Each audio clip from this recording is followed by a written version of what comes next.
Hello and welcome to Technically Speaking, where scientists and engineers come together to chat about a common interest, share knowledge and satisfy some curiosity. I'm Ellie, and today I'm joined by Antonia and Jasmin to talk about the Olympics and some of the science behind what might help us win a gold medal.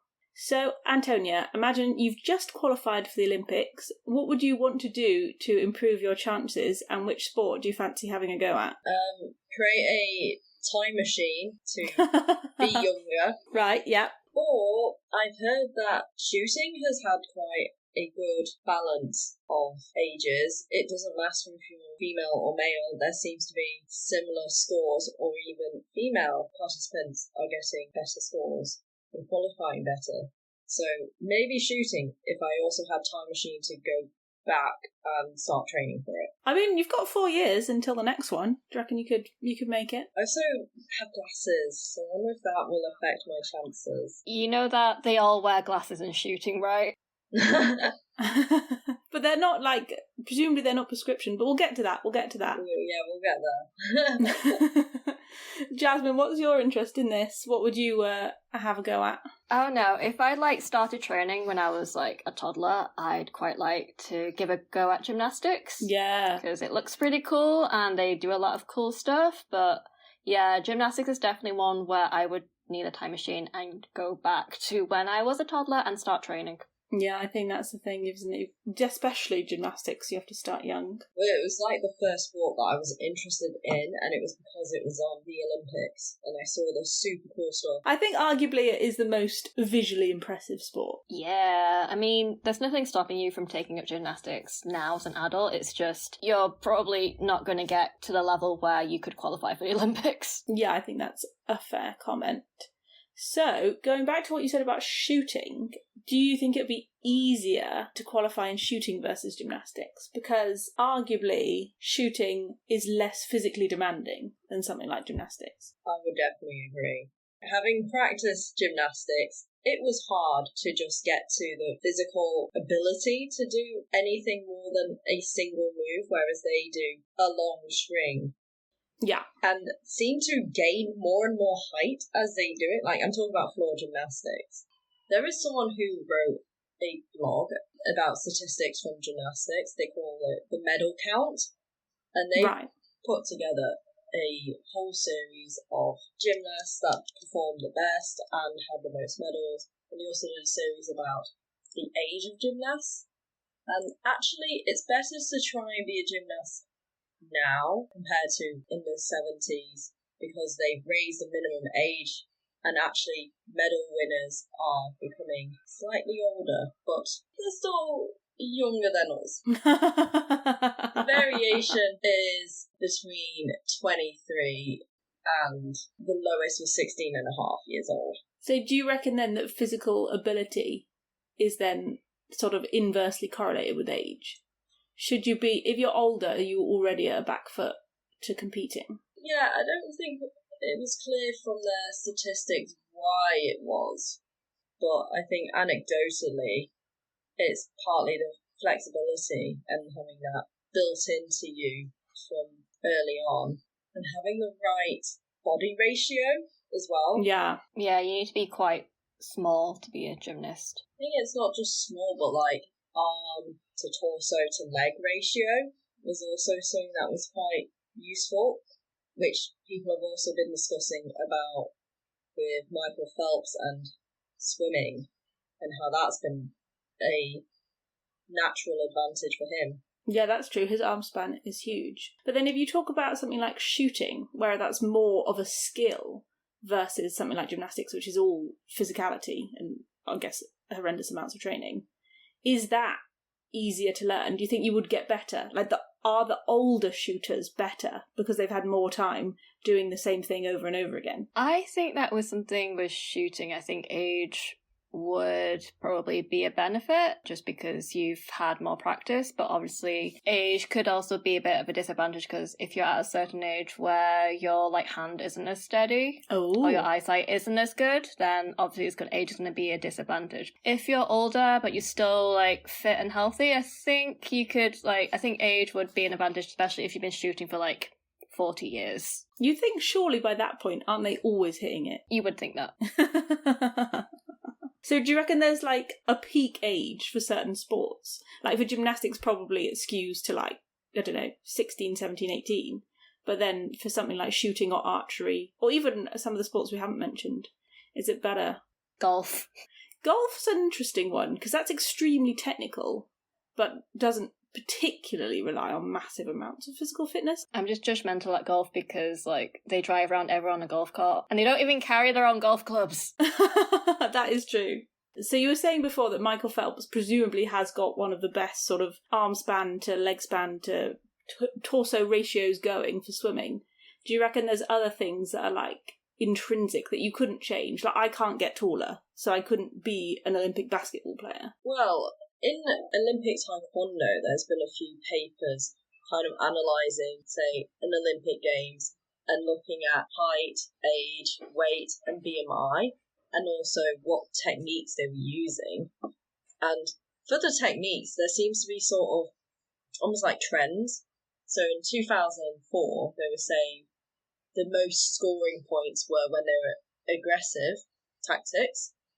Right. And then the following games in 2008, defensive punches and kicks were more successful at scoring. Ah. If you follow trends and see what was sort of significant in previous bouts, and then people might train according to that, then you can maybe counter them. Do you reckon there's a physical limit to how much you could train, how much you can push yourself in terms of Olympics? Because you do see people with injuries, like that is a part of the sport, and training for that long. Something kind of basic in training is you have to have a warm-up, then there's the actual training cool-down, and then rest periods. Yes. Those are also really important. So yeah, you'd have to start, if you're going for specifically the Olympic Games, which are every 4 years, you'd have to start planning around that. Yeah. Whereas, you know, a lot of these competitors may also be going for world championships, which may be more frequent or interspersed. These are all things that are under our control. So presumably we've got to start early if we're going to win the gold. Right, we need to be training. Most sports it would help if we started under the age of 5, let's say. Just for... Yeah. Yeah. And there you could train too much. There are things you can't do anything about, but you could be at the peak of physical fitness, couldn't you? And if you're in sort of combat or contact sports where there are weight categories, you could try and optimise for a weight class. Yeah. Some studies saw there wasn't a statistically significant difference, but they tend to be on the higher BMI of their category. Oh. You know, so if you were heavier, that somehow helped, rather than height, which I thought was surprising. I would have thought the skinnier and taller you were in that weight category, you would have been better in taekwondo, but being heavier helped. Is that because there's then more power between your punches? Presumably they don't call it that. Techniques. It's an interesting one because the scoring mechanism of electronic pads. Right. And it usually is a specific amount of like power minimum needs to be before it's going to score. So if you have very light techniques, yeah, maybe they won't score as often. Okay, so these are factors that you could theoretically control if you had, I guess, pushy parents. And age is related to you. You could time, you know, the world championships or to be the peak. I guess some people miss it slightly, but you could fudge it so that it would work. But what about something like climate or location? Jasmin, what do you reckon? Those also will have an impact because if you're a really good athlete, you'll often get taken to a training camp that's in a place that has better training conditions or like a place with better training facilities. Team GB for the athletics, like they do have a training camp I think it's in Kenya, just because it's like hotter there and it's slightly high altitudes, just so like they can just put them through like some tougher conditions just so that they can be slightly more fit versus than if they were just training in the UK.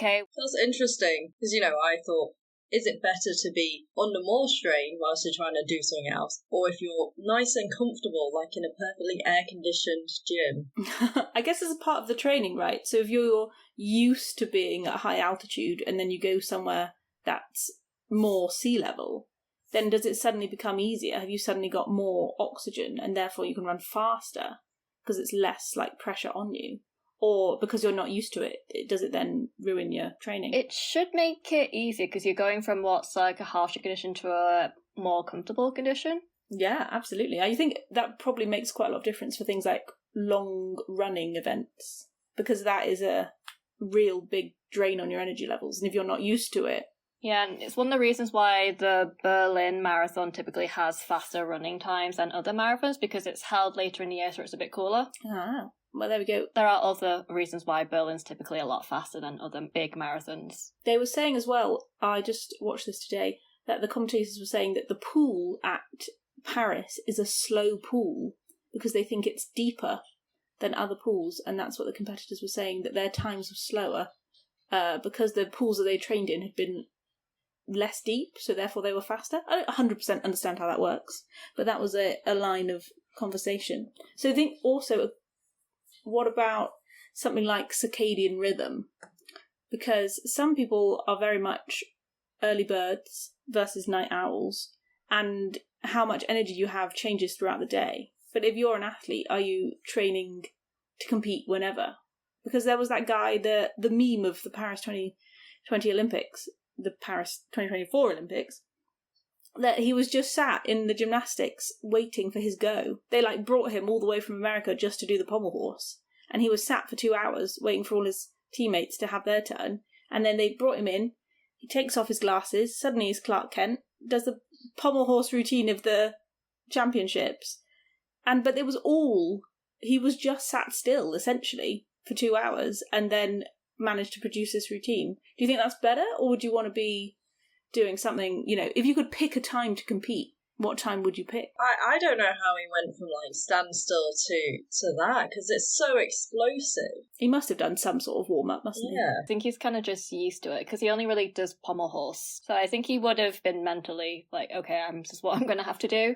Well, there's the mental and then there's the physical. Like, sometimes when you haven't warmed up properly and you suddenly decide, I'm going to do this, and your body is just like, no. Wasn't he taking a nap as well before he came on? Yeah, I think at one point his eyes were definitely closed, which is quite funny. But what about the time? Do you think it would have been better for him to have warmed up, immediately gone on pommel horse, and then he could have gone back to the Olympic Village for a nap? I don't know. I would have preferred to have warmed up before competing rather than warm up then wait for 2 hours.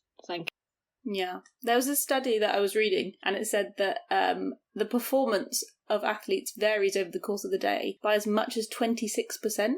So people that would naturally sleep in will give their performances later in the day versus those that would naturally get up earlier. But obviously you can't choose as a competitor what time your race is. No, you can't. But that's related to the fact that your body does naturally warm up during the day. So for most people who get up at say 8, 9 in the morning, your peak body temperature is at around 2 in the afternoon. So in terms of exercising, that would be the optimum time for most people who work 9 to 5, because that's when your body's at its max body temperature. There were some earlier studies that suggested that the average best time to complete was 12 minutes past 5 in the afternoon. I don't know why. That's a very specific time. Yeah, that was largely done on swimmers, and that they were saying that they were faster. The people that competed later were faster and more likely to win than people that competed earlier in the day. Do you think that might have something to do with the metabolism? This is based on a normal person's routine rather than an Olympic athlete's. But, there's breakfast, there's lunch, and then there's that, some people vary how much time they leave between lunch and dinner, and maybe that 5 o'clock window is when they've eaten their food and have kind of metabolized it and are maybe the lightest that they'll be, or their body's not tired from digesting other food. I guess also because you'd have to factor in meal times around when you're eating, when you're competing. It's all very interesting. But what about something like money and equipment?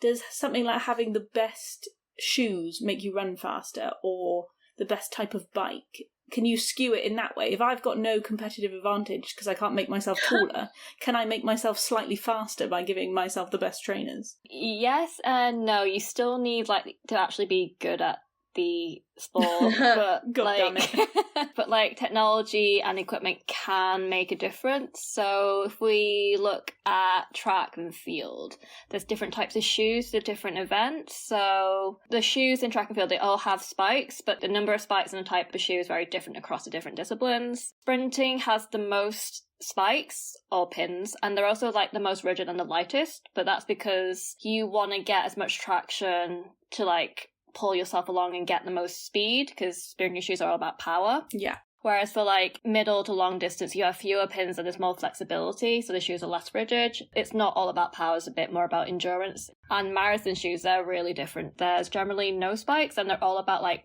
padding, comfort. But interestingly, if you're trying to set a world record in marathon running, there are certain shoes that are banned because they're too springy. Well, I want those ones. That seems unfair. Like the lighter the shoe does really make a difference. Maybe this is where I'm going wrong. But the statistics from some research is, at most, these super spikes, which they call them, gave them about a 2% increase in running economy, so you had to expend less energy. And that only translates to 1 to 1.5% improvement in time. So you still have to be pretty close to your other competitors if you're just relying on the shoes. Yeah, but 1 or 2% is the difference between gold and silver in some of these races. And did you guys not see the men's 100-meter final yesterday? Because literally the difference between gold and silver was 0.005 seconds. So imagine if you'd have even more spiky shoes, you could have won. What about other types of equipment? Is there anything else that could give me an advantage? Because surely are the bikes standardised in the, like, velodrome? Is that a thing? So there's like a type of standardization, but it's mostly about the weight of the bike. So in general, bikes in the velodrome can't be lighter than, I think it's 6.9 kilograms, maybe 5.9 kilograms. But like you don't have to use a track bike, which is like only one gear, no brakes, the solid, rigid wheels. I never understood that. How they had no brakes. How do they get off? I've never seen Chris Hoy get off the bike. He's only ever going round and round. Slowing down through losing momentum. Or do you slow down using your muscles? There must be a bit of that. Do they backpedal? I think there is some backpedaling involved, but you don't need to have a track bike to compete in the sprint cycling events. You can use a road bike, but obviously you are at a disadvantage because the road bikes are typically heavier than the track bikes, just because you do have the extra parts on the bike. But between teams, if I'm competing for Great Britain and someone else is competing for France and we have different bikes, is that even then? Is that an even race if their bike is intrinsically better than my bike, despite the fact that I could be the better athlete? I suppose there are rules around the bike specification, so not just the weight. But how much do they dictate it? Because, then becomes like in Formula One where there are two competitions happening simultaneously, one for the driver and one for the constructor of the car. So do we start having Olympics where you start taking equipment into consideration? Into consideration. Well, then we get onto things like equestrian and financing, because arguably things like equestrian, where the horse is a huge part of the competition, if you've got lots of money and can buy a very good proven horse for the dressage or for the show jumping or for the eventing, surely that is giving you a big advantage. Yeah, for sure. And also equestrian's traditionally a sport where you need to have a lot of money anyway because you need a horse. Yeah. No, it's true. It's absolutely true. So then do I need to be rich to compete in the Olympics? Because we've got skill, right? We've got innate skill from all my training being, put in whatever sport from the age of 5. We've potentially got the running shoes with all the spikes. I'm competing at 5:15 in the afternoon for the environment. I've trained in Kenya, so I'm good at the altitude. What about the rest of it? What about the psychology and the support system? People did studies or did interviews with athletes of their experiences at Tokyo. They did find it harder just because there was no one there. The 2021 Tokyo Olympics, right? Which was in the middle of COVID, so no spectators were allowed. No spectators, no family. It was just the athletes and their teams. Simone Biles she said that she found it a lot more difficult than other competitions because traditionally, her mum always does her hair before she goes out to compete. That time she couldn't. That does have an impact because a lot of athletes, they have their rituals before they compete, and that is part of how they mentally prepare. So when that gets thrown off, yeah, it does have an impact on how they perform. The support system must be a huge part of it. And going to Tokyo knowing that there would be no one there, knowing that the crowds would be empty. That's got to mess with your head, hasn't it? Surely the psychology of it behind that must be fascinating. Or did it have the reverse for some people where they say, dance like nobody's watching, and so they had less pressure? Less pressure because it felt like nobody was there, and therefore it wasn't as big of a... Well, they were saying as well, for the women's apparatus finals in the gymnastics, that the arena was so quiet because everyone was watching Simone Biles and the Americans, that it was really throwing them off because they weren't expecting that. Wow. Isn't that so strange? Even though there's, I don't know how many, 5,000, 10,000 people watching, they're all being quiet, which is really strange for them. People talk about home advantage a lot as well. Oh, that's true. Saying in football, your team is at your home stadium, you have more fan support. And again, nice statistical analysis is there is very little correlation to say that the home team or the host country wins more medals. Oh, that's interesting, because you'd think the French would have a slight advantage, surely, for competing in Paris. Some of it could be actually countries putting in more investment into their sporting programme. Oh, okay. And so having more competitors to choose from as well. Because how far out is it decided which Olympic city is next? It's quite a long time. So if you know 10 years in advance that your city is going to be the city, are you then putting a lot more money as a nation, as a government, into sports funding, and therefore your athletes are getting the spiky shoes, they're getting the, track time and the trips to Kenya? That is not my cat, for reference. That is a child outside. Just hollering. The 2032 Olympics, the host city has already been announced. It'll be in Brisbane. Okay, so that is, 8 years from now? Antonia, it's not too late to, start learning to shoot. Get man practicing posing. Yeah. There must be more stuff that we have now that we didn't have in, the 90s or even before when the Olympics started that will be better. Technology for training will be a lot better, so getting more data, even motion capture to capture what exactly each part of your joints or limbs are doing when you're doing certain things, and then you could use it to analyse how you performed and how everything was moving at the time. Surely the cameras are better now, like you were saying, that is definitely technology has upped that, so you could see where you went wrong because the cameras can move at a faster frame rate or whatever. Yeah. You could see where you slipped or where you wobbled or where you bent your knee at the wrong time. So that must help. Do you reckon we could, hypothetically, engineer the perfect athlete? Could we put a mix of all of these things into a pot and come out with someone with genetic predisposition, the perfect age, the perfect training conditions, that could hypothetically then win a gold medal? Hypothetically, it works for basketball if your parents are both basketballers. For example, Yao Ming's daughter, she's a teenager and she's already over 6 foot, so already got a natural advantage for being good at basketball. Yeah, that's true. Some things are physical, aren't they? Yeah. Is it genetics then? Do you need parents that are good? Do I need, because my parents weren't Olympic athletes, am I already at a back foot? But surely that can't be enough of a factor, because otherwise all the Olympians would be children of previous Olympians. Yeah, I wouldn't exactly say genetics is that much an important factor, because, there's not that many, dynasties of, Olympic medalists. Maybe it's more socio-economic factors that become dynasties. Or maybe it's more the pushy parent hypothesis. If you spent your entire childhood doing, javelin, are you going to make your kids do javelin as that sort of unfulfilled dream and push them to do more sports, maybe? What about, and this is controversial, do I have a better chance of winning a gold medal if I'm a man? Is this only in mixed events?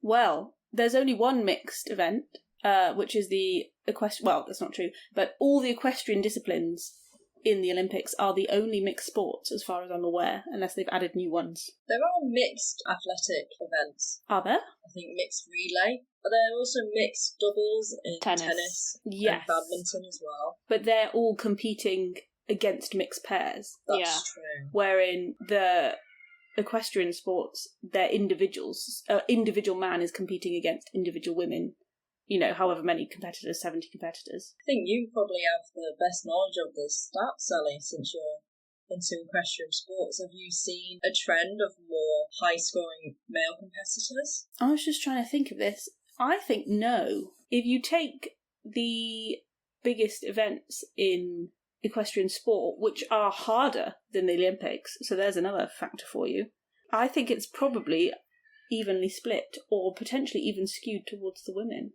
But I couldn't tell you without looking into it more in depth. But I was trying to think of the world champions and stuff like that, and it switches between men and women pretty often, I think. Maybe that's why they did make it a truly mixed competition, because they realised that people had fairly even chances. It wouldn't reduce opportunities. Should we make all the sports mixed? Because what I want to know is the slowest man, right, in the men's 100 metres still faster than the fastest woman? I think it's quite easy to see the lap times. And yeah, I think it was like the Beijing athletic competition, not any finals or anything, some of the earlier ones. Yeah. And yeah, you'd see a seconds difference. So even the slowest qualifying male competitor was faster than the fastest woman competitor in the same event. Is that true for all sports, do we think? What about like shot put and javelin? Could I mix them up? Is that realistic? Or are the men in those sports always going to dominate? No, in those events where it's physical strength plays an important part, the men do throw further than the women. What about the skill-based sports like archery? Because surely it's not really an advantage to be a man in archery or shooting, or the ones that are more. I think the physical advantages you get from being a man would be less important in those kind of events, because they're more about just like aiming for the target. Yeah. Yeah, to bring transgender and intersex people, there is a whole debate about what constitutes male and female. That's true. But especially in sport, because there's talking about whether you went through male puberty, which would have affected how your muscles developed. Yeah. And, there's no current consensus on how to do that. I think some world competitions and championships have chosen to go down the testosterone testing route. Yeah. And there will be some people with, XX chromosomes. Arguably, they're genetically female, but they have high testosterone. So then do you start having testosterone categories? Yeah, it's very strange, isn't it? This is why I'm advocating for mixing everyone in. It could just be an everyone's 100-metre final, and it's just qualifying times. That's the only criteria for entry. I don't know if we can create the perfect athlete, to be honest, but we could definitely influence some factors. I think we pretty much all agree that we need to start young, potentially have a good support system, potentially have access to good funding, good training, good equipment. Might help if you have a pushy parent or two along the way.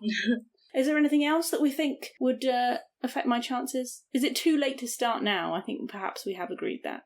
Even the factors in my control.